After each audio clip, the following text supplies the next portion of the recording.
Hermanas y hermanos, en el Evangelio tenemos un encuentro muy particular de Jesús con este joven, con este hombre rico. Me gustaría tomar el Evangelio por partes antes de entrar a la prédica. Vemos que Jesús está en el camino, sale al encuentro, este hombre se arrodilla y le pregunta, maestro bueno, ¿qué debo hacer para alcanzar la vida eterna? Y Jesús de primera intención lo reta y le dice, ¿por qué me llamas bueno? Como quien dice, ¿qué buscas? ¿Qué quieres? ¿Qué me estás pidiendo? Y entonces pues Jesús le dice, pues sigue los mandamientos. Aquí no hay, esto no es un misterio. Y le comparte pues los mandamientos. Y él dice, maestro, todo esto lo he cumplido desde muy joven. O sea, que obviamente era joven, pero desde chiquillo ya él venía cumpliendo con los mandamientos. O sea, que era un hombre bueno. Era un hombre bueno con unas inquietudes sobre la vida eterna. Y Jesús lo miró con amor.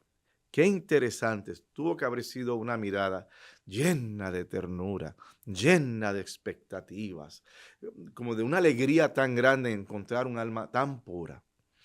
Y claro, pues Jesús viéndolo y seguramente dándose cuenta de que era rico por cómo estaba vestido, ¿ya?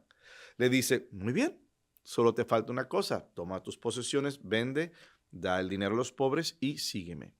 Y ahí es donde cambia la temática. Ahí es donde cambió el aire, el ambiente, porque de momento él se entristece porque tenía muchos bienes. Y yo me imagino que este hombre empezó a pensar, ¿no? Dios mío, pero entonces mis 3 casas, Dios mío, pero y todo mi ganado, y mis sirvientes, y toda mi ropa, y empezó a hacer un inventario no de lo interior necesariamente, porque ya él lo había hecho, era un hombre bueno, pero de lo exterior. Y se sentía muy amarrado a esas cosas. Yo me imagino, ¿cómo voy yo a vivir sin tomarme un expreso? ¿Cómo voy yo a vivir sin dormir en sábanas de seda? Ese tipo ¿cómo lo voy a hacer? Estaba muy amarrado a las cuestiones materiales. Y de ahí, cuando él se va, se aleja de Jesús, las palabras sabias de Jesús, es más fácil que entre un camello por el ojo de una aguja a que un rico al reino de los cielos. Ahora, eso hay que entenderlo desde la perspectiva de la realidad de Jesús. En primer lugar, la ciudad de Jerusalén o muchas ciudades de ese tiempo, para tú entrar, especialmente con carga o con productos o lo que sea, habían unas puertas que se llamaban agujas, como el ojo de una aguja, ¿verdad? Y empezaban en punto y terminaban hacia abajo, ¿ves? Entonces era el ojo de una aguja para entrar. ¿Qué pasa? Que los comerciantes que venían desesperados por vender lo suyo, a camello, en camello, a caballo, burro, lo que sea, montaban y montaban y montaban mercancía tanto que a veces se quedaban parados ahí en la puerta, no podían pasar, no había espacio pues. Entonces ahí estaba el comerciante empujando la bestia para poder entrar, para poder vender su mercancía, con mucho trabajo en ciertas ocasiones. Entonces, es más fácil que un comerciante haga eso, por más difícil que sea, pero es más fácil entrar que un rico entrar al reino de los cielos. Pero ¿qué tipo de rico? El rico que todavía está amarrado a las cosas que tiene. A ese se le va a hacer bien duro, porque él va a estar mucho más preocupado por las pertenencias, cómo hacer más dinero, cómo mantener el dinero. Va a estar más preocupado por eso. ¿Y qué hago con mi colección de arte? ¿Y qué hago con mi colección de carros? ¿Y qué hago con todo esto? Y ese es el detalle. No es que el reino de los cielos esté cerrado a los ricos. Eso es un disparate, porque Dios es amor y Dios es inclusivo. Dios no discrimina, ya seas pobre o ya seas rico, la invitación es la misma. Pero para el rico, cuyo corazón no está en las cosas de Dios, sino en las cosas del mundo, es casi imposible, a menos que no haya una conversión, a menos que no haya un milagro. Y vemos cómo los apóstoles dicen, bueno, entonces, ¿quién puede salvarse? Porque todo el mundo tiene su asunto. Todo el mundo tiene algo que uno se amarra. Puede ser dinero, puede ser propiedad, puede ser títulos y honorarios, puede ser la misma familia, que a veces optamos, en ciertas ocasiones hay personas que optan primero familia en vez de Dios, cuando no debería ser así. Debería ser porque opto por Dios, estoy optando por mi familia. No hay contradicción. Entonces, Dios en Jesús contesta, bueno, es imposible para los hombres, pero para Dios nada es imposible. O sea que habrá momentos de desafío, de dificultad, habrá momentos en que tú tienes que optar. Y para el ser humano quizás sea difícil. ¿Qué hago? ¿Qué hago? ¿Voy a la iglesia o visito a mi mamá en el hospital? ¿Qué hago? ¿Qué hago?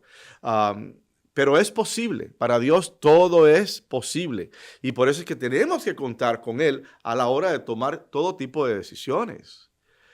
Entonces Jesús, Pedro le dice a Jesús, Señor, ya ves que nosotros lo hemos dejado todo para seguirte. Y es como una reafirmación, no es echar en cara. Yo esto no lo siento, no lo percibo como, ¿ves? Lo dejé todo por ti. Que cuando los matrimonios a veces pelean, lo primero que se echan en cara, dejé todo, mi familia, mis amigos, mi trabajo, mi país, por ti. Y tú me bajas con esto. Así que para mí ese no es el espíritu. El espíritu de esta reafirmación, porque Pedro no era de naturaleza cruel o sarcástico, era un poco atrabancado. Y él se lanzaba a ver por dónde sale el tiro, ¿ves? Pero no era cruel. O sea, y para mí, ¿qué es? Señor, ya ves que lo hemos dejado todo por servirte. Como quien dice, eso es lo que estamos haciendo. Dejamos familia por seguirte, ¿no? Para estar contigo. Y Jesús dice, y Jesús le reafirma. Pedro hace una confesión con los labios. Estamos contigo, dejamos todo. Y Jesús hace una reafirmación a Pedro. Nadie que haya dejado casa, hermana o hermano, padre o madre, hijos o tierras, por mí y por el Evangelio, dejará de recibir en esta vida el 100%. Qué hermoso, ¿no? Y demás dice, y en el otro mundo tendrás la vida eterna, con persecuciones, con retos, pero mira hacia el final del túnel. Mira lo que nos espera, ¿no? La vida eterna por haber dejado el mundo y ciertas cosas optando por Jesús. La palabra de Dios es viva, eficaz y más penetrante que una espada de doble filo. Con esta descripción tomada de la segunda lectura de este domingo, vemos cómo la palabra de Dios es eterna, pero a la vez es orgánica. Evoluciona y nunca muere, nunca muere. ¿Qué le da permanencia? El hecho de que su mensaje viene del Creador, número uno. Viene de Dios, ese mensaje. Y Dios siempre es el mismo. Dios quiere la salvación para el ser humano. Ese ha sido el mensaje de siempre. Ese ha sido la consigna de siempre, que se salve el ser humano. ¿Y qué eso le da permanencia? ¿Pero qué le da que la hace evolutiva? ¿Ves? La posibilidad de que el ser humano la escuche, la entienda y permita que haga cambios en su vida de acuerdo a la condición de cada persona. Esto no quiere decir que sea relativa, ¿no? La palabra de Dios no es, eso depende, eso es relativo. No, no, no. Tampoco que la palabra de Dios sea individualista. Eso es solamente para mí. No sé para el vecino, no sé para el otro. Esa palabra es para mí. Claro, van a haber momentos personales en que tú vas a decir, wow, esta homilía que dio el padre, este sermón que dio el diácono, esta reflexión que dio el laico, oye, me está hablando a mí, me tocó. Yo estoy pasando por eso. Pero ya eso es recibirlo personal, no individualista, que es simplemente yo, primero yo, segundo yo, tercero yo, y si sobra algo, yo. No, esa no es la palabra de Dios, sino que el potencial para que la palabra pueda crecer y florecer es una misma realidad para todos. Lo creado nace de la palabra de Dios y de la relación entre lo permanente y lo vivo. La creación es el mensaje del Creador. Esa voz, esa palabra, debe de ser recibida sin limitaciones, sin condiciones, con oídos y corazón generosos, que no estén viciados por agendas personales. Cuando tú escuchas la palabra de Dios, tú tienes que asumirla, hacerla tuya, y el Verbo se hizo hombre y habitó entre nosotros. Tienes que asumirla y hacerla tuya, pero no con restricciones, no con condiciones. Tú sabes que, oh no, si la palabra de Dios me dice de esto, a mí no me gusta eso, no le voy a prestar atención. Si la palabra de Dios hoy está tocando un tema que para mí pues es tabú, que para mí es prohibido, un tema que no existe para mí en mi mundo, pues no.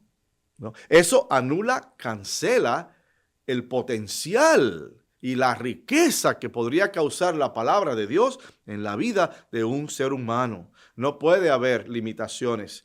El oído, el corazón tienen que ser generosos. ¿Ah? Que no estén viciados. A veces tenemos agendas personales y queremos ser portadores y portavoces de este tipo de teología, de este tipo de grupo, de este tipo de situación. Y tiene que ser de esa forma y de esa manera, porque si no, no nos movemos. ¡Auch! Eso es limitando entonces todo el bien que se puede hacer nada más con escuchar. Nada más con escuchar y asumir la palabra. Al escuchar la palabra de Dios, debemos entender que Él nos envía un mensaje, no para complacernos, por puro sentimentalismo tampoco, o para utilizarlo en contra de nadie. Él nos habla puramente y nos dice, mira, esto es lo que hay. Por eso es que al recibir la palabra de Dios y al vivir nuestra fe, no puede estar basada en sentimentalismos o en sentimientos, porque los sentimientos vienen y se van. Entonces, ¿cómo es posible que cuando el sermón es un sermón muy bonito, muy reafirmante, somos hijos e hijas de Dios, tenemos la salvación en la puerta, todo el mundo se siente muy bien? Pero ¿qué va a pasar el día en que, por ejemplo, el sermón o la homilía tenga que ver con el adulterio? O tenga que ver con alcoholismo, y entonces uno se molesta, ay, pero mira, me está lanzando una piedra, tú sabes. ¿Vas a dejar la iglesia porque te sentiste mal en ese momento? ¿Ves? E inclusive, vamos a llevarlo a otro nivel, tuviste una desavenencia con el sacerdote, tuviste una pelea con la monja, tuviste un malentendido con el diácono o con el líder de los coros o con el líder de los carismáticos o con el líder de los guadalupanos. Y como tuve ese coraje y ese problema, no regreso. Eso no es válido. En primer lugar, ninguno de nosotros va a la iglesia por un hombre. Vamos por Dios. Vamos por Cristo. Claro que entendemos que el ser humano tiene esa facilidad de ser puente y yo siempre digo, mira, si en tu iglesia te tocó un sacerdote bueno o una monja buena o un diácono o un líder laical, ¿no? Bueno, que te cae bien, que lo entiendes, que te llena de entusiasmo por las cosas de tu Padre Dios, reza por él.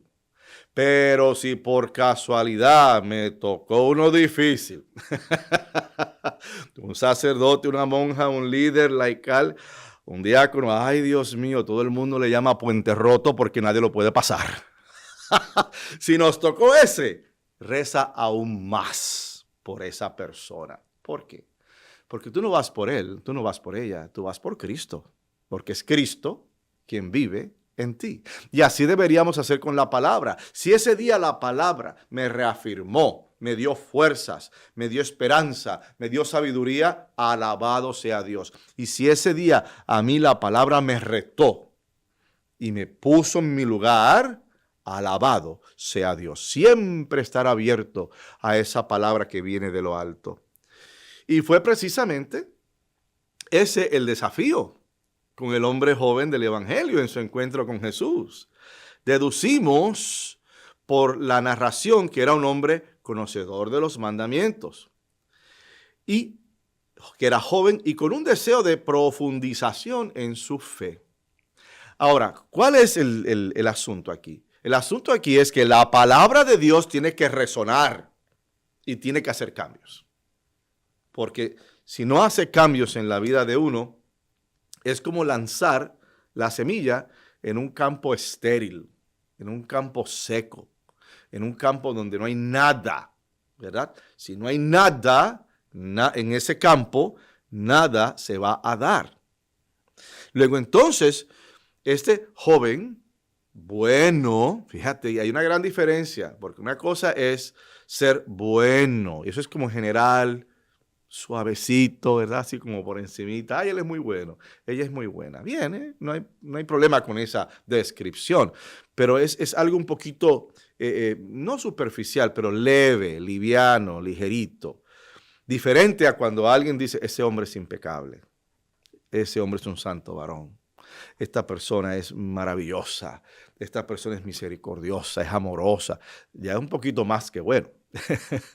Entonces, cuando Cristo percibe el gran potencial de este individuo, de este joven, inclusive le presenta el plan de Dios y hasta lo invita a ser parte de su realidad. Pero el joven solamente llegó a un nivel, al mero deseo o a la simplemente a la buena intención. Y él subió hasta ese nivel y ahí se quedó. No creció, no evolucionó, no fue más allá. No empujó la frontera, su propia frontera. No lo hizo. El joven llegó a ese nivel al simple deseo. Sí, tengo el deseo de salvarme. Sí, me gustaría. Sí, tengo la buena intención. Obviamente la tenía. Pero no pudo seguir a Cristo. Su vida, su corazón, su mente se mantenían ocupadas en otros asuntos. Sus amarres eran muchos y simplemente no pudo o no quiso deshacerse de aquello que le impedía seguir a Jesús. La pregunta para nosotros es sencilla. ¿Qué nos impide seguir a Jesús en su totalidad? ¿Qué es lo que está pasando en nuestra vida? ¿Qué hay? ¿O quién está presente que me está impidiendo seguir a Cristo al 100%? Puede ser un odio, puede ser una actitud indecorosa, puede ser un resentimiento, puede ser una persona en tu vida que lo que trae es dolor, que lo que trae es sufrimiento, que lo que trae es amargura, humillación, y está en mi vida y para mí esta persona se convierte en un obstáculo para yo poder liberarme, para yo poder amar más a Dios. ¿Ves? Entonces, los elementos, las circunstancias, las personas que nos amarran, que nos impiden seguir a Jesús. Mira, puede ser el dinero, ok, o una relación inapropiada. Puede ser la influencia negativa de una persona que queremos. ¿Verdad? Porque el amor no quita conocimiento, ¿ok? Tú puedes amar a una persona, pero tú sabes, esta persona a mí no me conviene. O nuestra cobardía puede ser también de tomar decisiones cruciales que cambien la comodidad de nuestra existencia. Y si tenemos una existencia muy cómoda, aunque sea una existencia con ciertas cosas y ciertos obstáculos, pero aún así es cómodo, pues nos limitamos. Nos limitamos. Puede ser un sentimiento de soberbia, de no perdonar. Oh, yo nunca perdono. A mí el que me la hace, me la paga. De autosuficiencia o un viejo resentimiento que nos controla y que no nos hace libres. Cualquiera que sea el obstáculo, hermana y hermano, tenemos que dejarlo ir. Hay que soltar ese fardo. Hay que soltar ese saco. El reino de Dios, la salvación de nuestra alma vale la pena cualquier agenda personal, cualquier sacrificio que se haga en el nombre del Señor y no de un interés personal. El dejarlo todo a un lado para seguir a Jesús, convirtiéndolo en lo primordial, lo absoluto y el centro de nuestras vidas, nos da alas. nos hace libres para seguirlo. Y de esa forma, hermanas, hermanos, es el dejar todo atrás y movernos hacia un horizonte salvífico para nuestra redención. Es caminar con Jesús para poder caminar con Él hacia la gloria de nuestro Padre Dios. Y en este momento te pido, vamos a reflexionar. ¿Qué hay que me limita? ¿Qué me está aguantando? ¿Qué me está limitando? ¿Qué me está cerrando las puertas? ¿Qué persona? ¿Qué situación? ¿Qué actitud? Suelta eso que te está afectando. Suelta eso que quizás te convierta en algo bueno, pero que no te garantiza la salvación. ¿Cuánto vale tu salvación? Tu salvación, que ya está comprada por la sangre del Cordero degollado, el sacrificio de la cruz de Jesús, ya está hecha, pero hay que aceptarla. ¿Cuánto vale ella? Vale todo lo que podamos dar.